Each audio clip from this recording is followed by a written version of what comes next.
Hey, welcome to the Iceberg Lounge, which is heard worldwide in 8 different countries. I'm your host, Thomas Single. On today's show, I'll be discussing what I found studying Genesis chapter 1 verses 1 through 2 and John chapter 1 verses 1 through 5.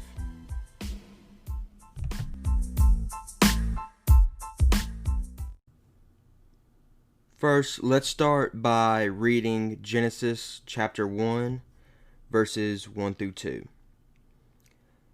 In the beginning, God created the heaven and the earth was without form and void, and darkness was upon the face of the deep, and the Spirit of God moved upon the face of the waters.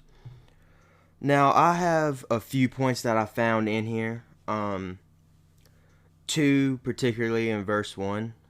The first one being a name that God is referred to in this being Elohim, which when you look it up in Strong's Concordance, it means two different things. It means God with a capital G, as it is here, and it also can be meaning God lowercase g when talking about false gods and other false deities.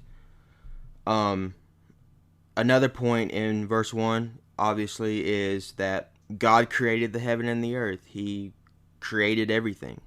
So, in verse 2, it's shown that the earth at this time was formless and empty, and darkness was over the face of the deep.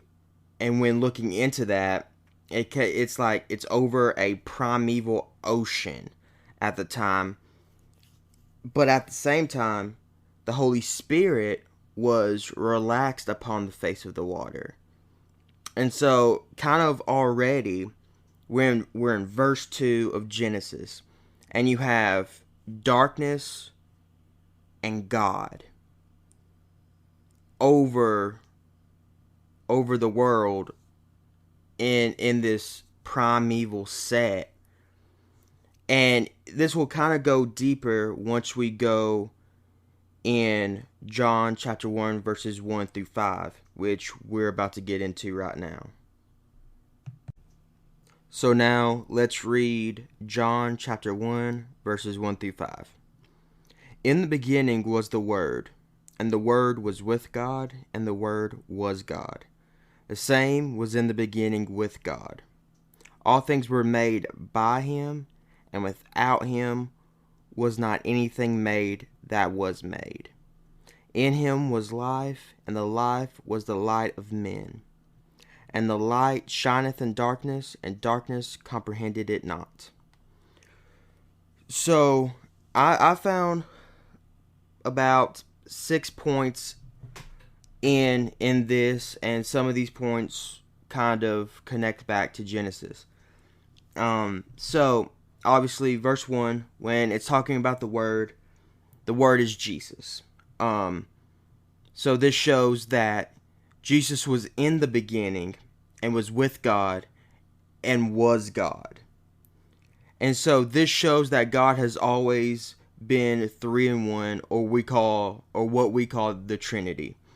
The best way I kind of comprehend it, because it's hard for me to comprehend the Trinity, is someone who I know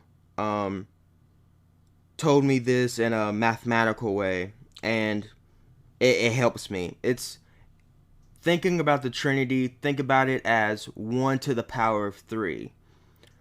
Even though there's 3, no matter how you multiply it, it's still going to equal 1. 1 times 1 times 1 equals 1. So, to me, that helps me comprehend the Trinity.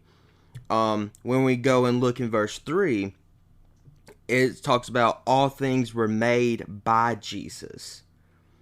So, everything you see on this earth, trees, animals, space, the sun, the moon, everything was made by Jesus. And then we see in verse 4 that in Jesus is life. And this life is the light of mankind. So, hold on. Got gunk in my throat. Anyway, so in verse 4, we see that in Jesus is life. So, without Jesus, we're dead. We're what I would say we're zombies. We're the living dead at this point. But in Jesus, you actually have life. You actually start to truly live. And then this life is the light of mankind, because we're also called to be the light of the world. And so with Jesus, we get this life, but not only that, this life that we now have is a light that's shining to others in mankind. And now jumping to verse 5, it says that darkness couldn't comprehend this light. And darkness here could mean a spiritual darkness. And so when I saw this, I kind of gained a connection back all the way to verse 2 in Genesis chapter 1, where it says darkness was over the primeval ocean. And you see the Holy Spirit relaxing upon the face of the water. And you kind of already see this war going on over everything, between darkness and light, between evil and good, between darkness and God.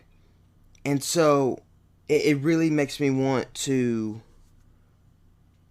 dive deeper into this and to see what's going on. And so I want to know what y'all think about this. Do y'all think that this represents spiritual darkness? This darkness over this primeval ocean at the time. And what do y'all think about the beginnings of the world? Obviously this is what I believe the beginnings of the world was. So yeah, this is gonna be a shorter version of the Iceberg Lounge, but it's something that I think is gonna expand into bigger and bigger topics and things.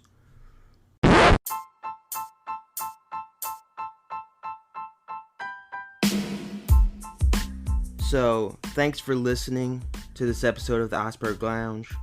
Remember to like, comment, subscribe, and share this podcast. And thanks again for listening. And remember, I love y'all, and all to God.